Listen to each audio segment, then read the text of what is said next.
This Torah class is brought to you by TorahAnytime.com. Okay, good Erev Shabbos, Rabbi. We want to speak today about what's on everybody's minds, what just happened a week ago, in terms of the decision that even though it's being celebrated as victory for the United States of America, but unfortunately the handwriting is on the wall that this does not mean a bright future for this, what has been Medina Shel Chesed for the Jewish people. Let's talk a little bit about Bilaam.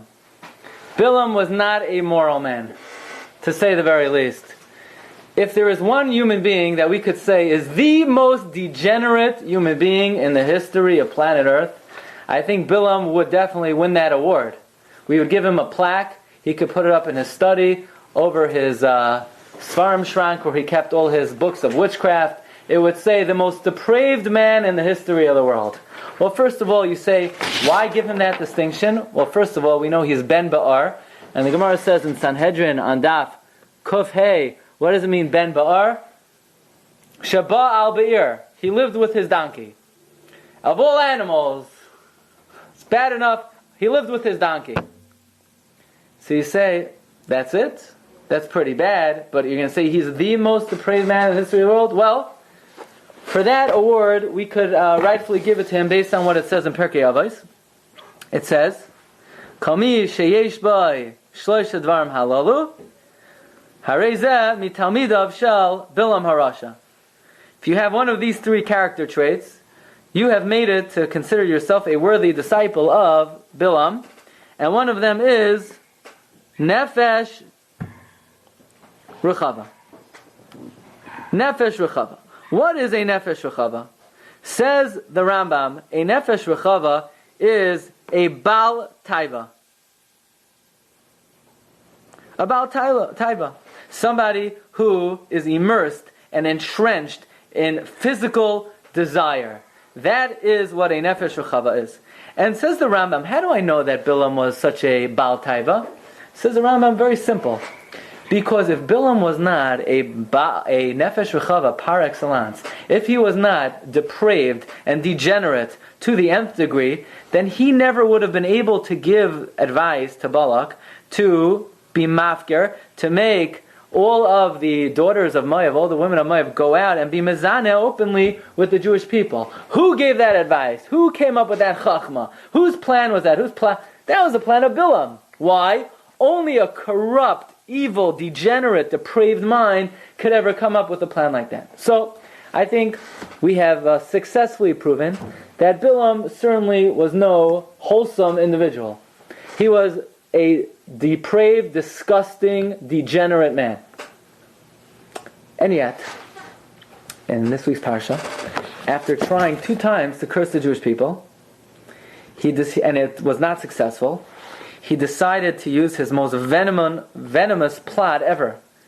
And that is, instead of using witchcraft, he's going to focus on an avera that the Jewish people did, Vayoshes el hamidbar panav, which means he decided to focus on the chet ha'egel. Vayisa Bilaam es einav, and he lifts up his eyes. Says Rashi, Bikesh lahachnis bahem ayin ra.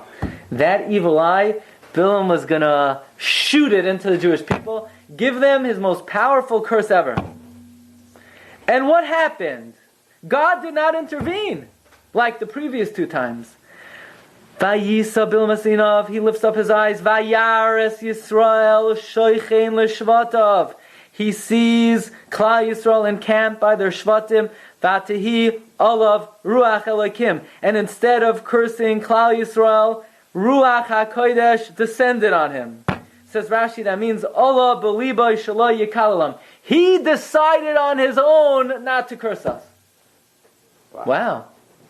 What made him make that decision? This depraved, degenerate man. Well, it says, Vayaris Yisrael shochin l'shvatam. He saw the morality of the Jewish people. Rashi says, he saw each shevet by itself. He saw the entrances of their tents were not aligned. That one person cannot look into the tent of his friend. Now, I'm sorry to be even saying this. You could just imagine the kind of things Bilaam looked at. Bilaam, the most depraved, degenerate man ever, you can imagine what kind of tamei eyes this man had. If he sees the wholesome, holy, modest tents of the Jewish people, where their openings were not opposite each other so they couldn't look in, could his filthy mind ever appreciate and be impressed and inspired by that? I mean, the Torah is saying he wanted to curse us more than ever before, and what stopped him? He was inspired by, of all things, tznius. The man who was so disgusting and so degenerate and so tamei, of all things, what was he inspired by? Modesty. You would think someone so corrupt would be so far gone in this area that would he ever be able to appreciate the subtleties of the modesty of the Jewish people? He would be the last person in the history of the world to be inspired by such a thing. And yet, of all things that changed Bilaam and turned him around, at least to not curse us, was he was inspired by the subtlety, the dakos, the fine morality and modesty of the Jewish people. So what do you see from here? That no matter how bad a person becomes, no matter how corrupt a person becomes, maybe no matter how corrupt society becomes, truth is the truth. And when a person sees truth and sees real modesty and sees real morality, they will be impressed by it, no matter how backward they are. Unfortunately, a Jew and the Jewish people should be reeling from the decision that happened this week. And this is not a regular decision. It's not that the Supreme Court evaluated the case based on the legalities of the Constitution.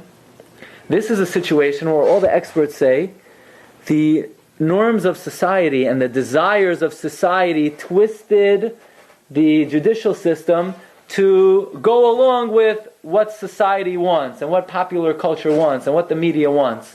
In other words, this is not a situation where they objectively decided this is what the law should be. This is a matter of keeping the law in sync with what society wants.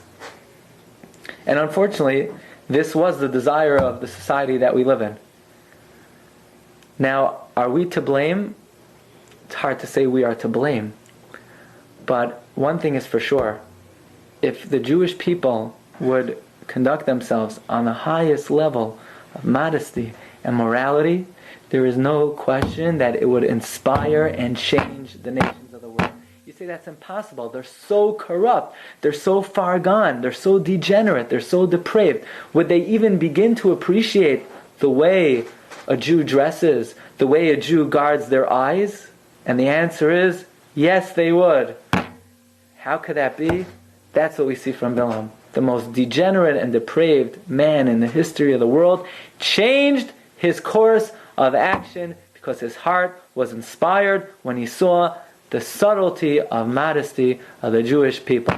Which means that the Jewish people could make a difference in this world, and if we act on the ideal level, and we act in the proper way, especially in this inyan, it will affect the society we live in. So especially at a time like now, we have to be mechazik ourselves in the inyanim of tznius, in the inyanim of morality, and the inyanim of precious me'arayos, and we hope in that zechus we will be able to open up the eyes of the nations of the world that this is something which not only is against the ratzon of Hashem, but this is a corruption of human behavior and a corruption of human attitude.